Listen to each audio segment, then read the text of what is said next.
नमस्कार, स्वागत है आप सभी विद्यार्थियों का आपके अपने यूट्यूब प्लेटफॉर्म उदय एजुकेशन में। बात करेंगे कक्षा 8 के संस्कृत विषय के पेपर के बारे में, जो कि आपके आने वाले एग्जाम की दृष्टि से काफ़ी इंपॉर्टेंट रहेगा और आप सभी विद्यार्थियों के लिए ये पेपर वरदान साबित होने वाला है। लगातार आप सभी विद्यार्थियों के कमेंट भी मेरे पास में आ रहे थे कि सर हमारा संस्कृत का पेपर डालिए, क्योंकि कल हमारा संस्कृत का पेपर है। तो बिल्कुल आप सभी विद्यार्थियों की मांग को ध्यान में रखते हुए मैंने फटाफट इस पेपर को तैयार किया है और आप सभी विद्यार्थियों के लिए मैं लेके आया हूँ। इनमें से कई सारे प्रश्न आपके एग्जाम में सीधे ही पूछे जाएंगे, तो आप सभी विद्यार्थियों से निवेदन रहेगा वीडियो को अंत तक का जरूर देखिएगा। बिल्कुल आपको सफलता की ओर हम लेके जाएंगे और आपके बोर्ड की तैयारी भी इसी चैनल पे करवाई जाएगी, तो आप चैनल को सब्सक्राइब जरूर कर दीजिएगा। सबसे पहले आपको समय है वो 2.5 घंटे का दिया जा रहा है और आपका पूर्णांक है वो 50 अंक का रहेगा। विद्यार्थियों, ये पेपर आपको डाउनलोड करना है, तो भी आपको डाउनलोड करने के लिए मैं देने वाला हूं, तो इसके लिए आप सभी को वीडियो को अंत तक देखना पड़ेगा, क्योंकि वीडियो के बीच में मैं कहीं पे भी बता सकता हूं कि कैसे डाउनलोड करना है इस पेपर को। देखिए, पहला प्रश्न है कि श्लोक की हिंदी व्याख्या करो। यदि जो आगे श्लोक दे रखा है इसकी हिंदी में आपको क्या करनी, व्याख्या करनी है। विद्यार्थियों, थोड़ी सी फॉन्ट साइज छोटी है, तो इस कारण से मैं थोड़ा सा इसको झूम कर लेता हूं ताकि आप सभी विद्यार्थियों को अच्छे से दिख पाए। देखिए, पहला प्रश्न, इसमें जो आपका श्लोक है इनकी क्या करनी है, आपको हिंदी में व्याख्या करनी है। श्लोक कौन सा है, आपकी बुक में है साहित्य संगीत कला परम पशु नाम। जो आपका श्लोक है उसको आप एक बार अच्छे से तैयार कर लीजिएगा और एक श्लोक आपके व्याख्या से संबंधित जरूर एग्जाम में आने वाला है।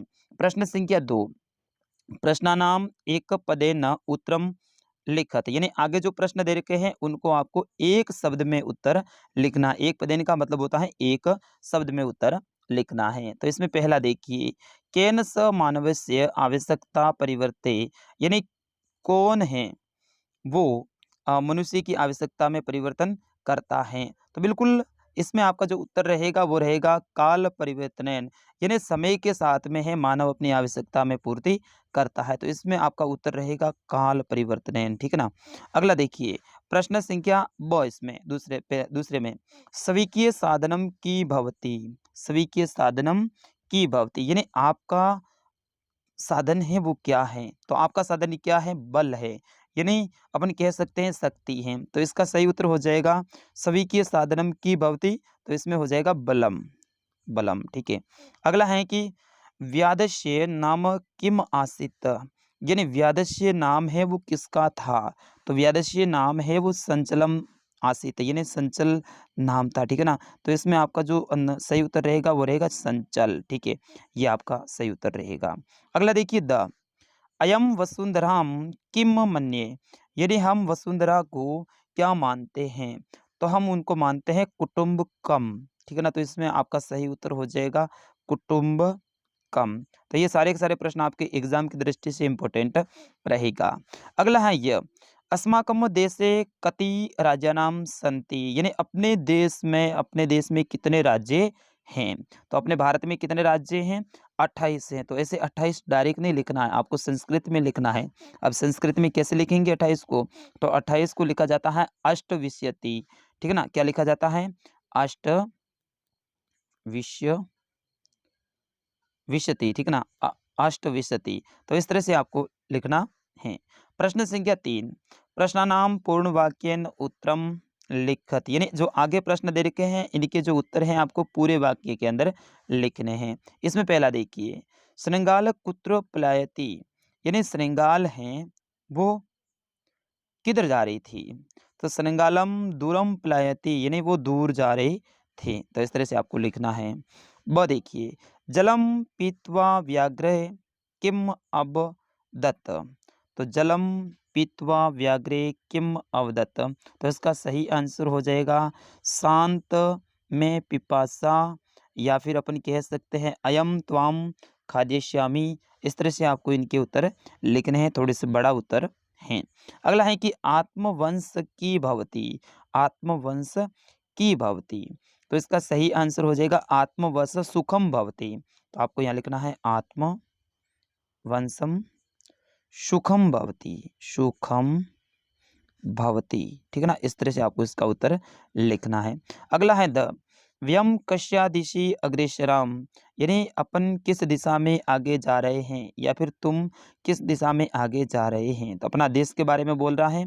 तो अयम डिजिटल भारतम दिशम अग्रेसराम, यानी अपन डिजिटल भारत की दिशा में आगे, डिजिटलम भारतम दिशि अग्रेसराम, ठीक है ना। इस तरह से आपको लिखना है।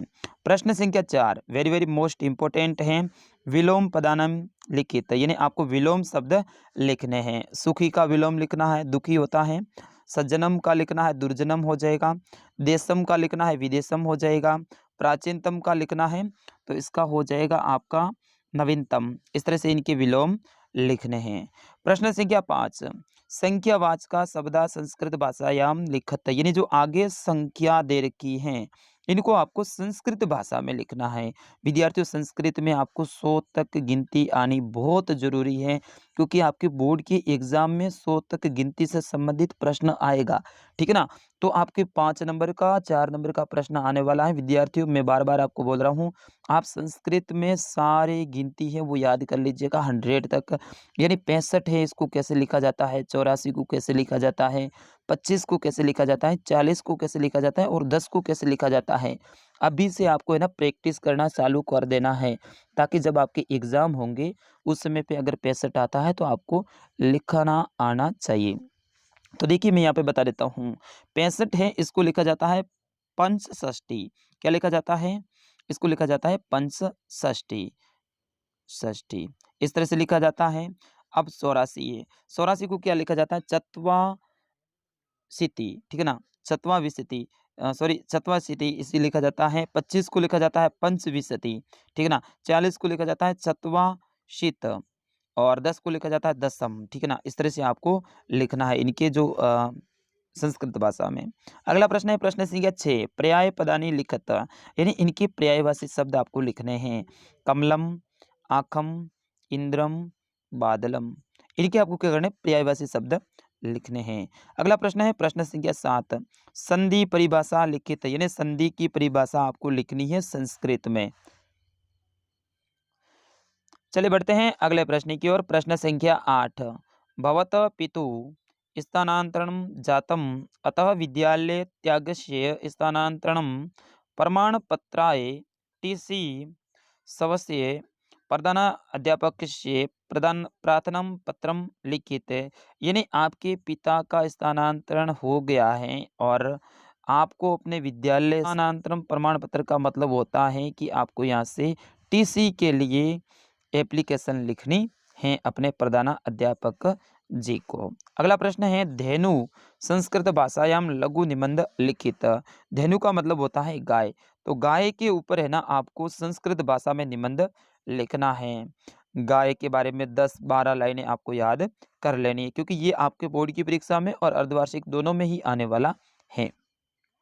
अगला प्रश्न है राम शब्द से रूपाणी लिखित, यानी राम शब्द हैं इनके रूप लिखने हैं। राम, रामस्य, रामायाम, वो है ना वो आपको लिखने हैं। प्रश्न संख्या 11 प्रति व अनु उपसर्ग से कोई 4-4 शब्द बनाओ। प्रति और अनु उपसर्ग से 4-4 शब्द लिखना है, जैसे प्रतिकूलम, ठीक है ना, अनुकूलम, अनुशासनम, इस तरह से आपको 4-4 शब्द हैं वो बनाने हैं। अगला प्रश्न है ये वेरी वेरी मोस्ट इम्पोर्टेंट है आपकी बोर्ड की परीक्षा और अर्धवार्षिक दोनों की दृष्टि से, है ना। तो बिलस्यवाणी न कदापि कथासार हिंदी में लिखो, यानी जो आपकी कहानी है बिलस्यवाणी न कदापि, इसमें जो कहानी है इसका कथासार यानी व्याख्या करनी है हिंदी में। इस कहानी के बारे में आपको लिखना है, इस कहानी में क्या क्या है, कथा का सार लिखना है। ये वही है आपके जो भासुरक शेर वाली मेरे हिसाब से। अगला प्रश्न है कि अपनी पाठ्य पुस्तकम में से 2 श्लोक हैं वो लिखने हैं। तो विद्यार्थियों आपको कम से कम 4 या फिर 5 श्लोक तो रट लेने हैं अपनी पाठ्य पुस्तक से। 4 श्लोक आप रटोगे तो उसमें से 2 तो इस प्रश्न में लिखने हैं और सीधे ही आपको 2 लिखेंगे तो यहाँ पे 4 नंबर या फिर 6 नंबर मिलने वाले हैं। और 1 श्लोक आएगा उसका हिंदी में आपको अनुवाद करना है। तो इस तरह से 3 श्लोक आपके तैयार हैं, तो आप अच्छे से अपने एग्जाम में बेस्ट स्कोर लेके आएंगे। प्रश्न संख्या 14 कथा रिक्त स्थानांति पुर्यतम, यानी जो आगे कथा दे रखी है उसमें खाली जगह है उसको आपको भरना है। खाली जगह कहाँ से भरनी है? देखिए यहाँ पे शब्द दे रखे हैं, इन्हीं के देखा देखा भरना है।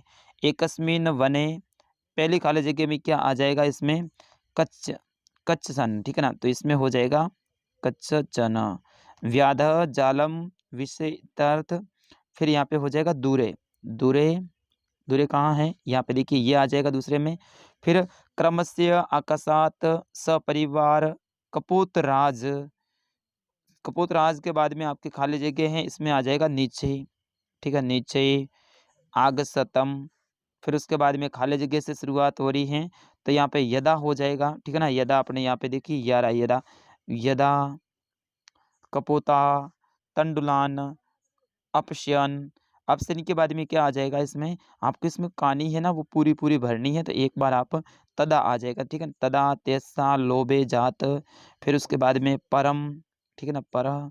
फिर उसके बाद में राजा सहमत नासित तस्य युक्ति आसित, और फिर उसके बाद में देखिए यहाँ पे यदि आ जाएगा, ठीक है ना, यदि। फिर उसके बाद में अ, इसमें आ जाएगा आपका तहिर। इस तरह से आपको इस कहानी को है वो भर देना है।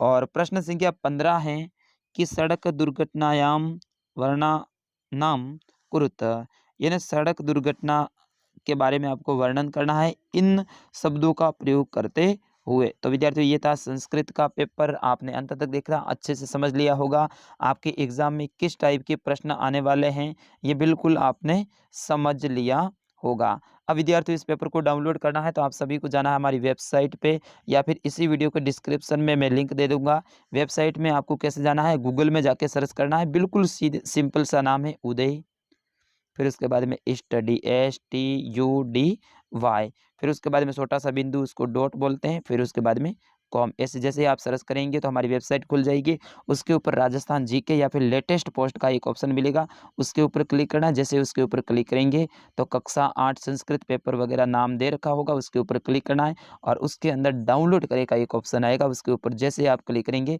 तो पूरा का पूरा पेपर आपके फ़ोन में डाउनलोड हो जाएगा, सेव हो जाएगा, फिर आराम से आप इसको पढ़ लीजिएगा। विद्यार्थियों मिलते हैं अगले वीडियो में, तब तक के लिए मुझे आगे दीजिएगा। नमस्कार, जय हिंद।